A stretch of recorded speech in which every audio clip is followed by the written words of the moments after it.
Hi,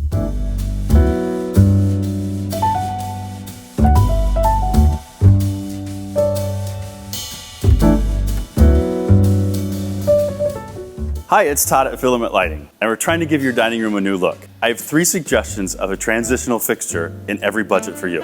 I know it's difficult trying to find a dining room fixture, so I'm going to give you 3 ideas, one very budget conscious. This first one I'm going to show you is in a great trendy finish. It's a painted gold finish. Has a little bit of texture to it, so it's not shiny. Has a nice drum shade shaped shade, which gives it a little more modern, which makes it more transitional on the traditional side. But it's a traditional shape. It comes in 2 different tiers. There's a large and a small, and it comes in bronze or in this gold finish. And it's a great price. Next, I have another transitional piece that's in a little more polished finish. It's not a polished brass, but it is a little more sheen to it, which to me dresses it up a little bit more. This is my medium price point example.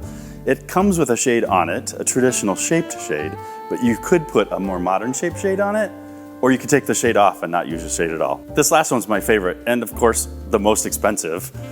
It's American made. They're made out west. They use an amazing technique. They blow a glass in a ball, and then they suck all the air out of it, and it makes this incredible organic shape. So this is my transitional piece towards the more expensive side, but it's stunning. It comes in many different metal finishes. We're showing it here in the gold, which is the trend of colors right now. So if you're in the area, stop by the showroom. We've got it to show to you. So if you're interested in any of these 3 fixtures, click on the links below, and it'll take you right to filamentlighting.com. If you'd like some more ideas, send us an email at info@filamentlighting.com. Get us a picture, room dimensions, and we'll get you some ideas. Thanks for checking in.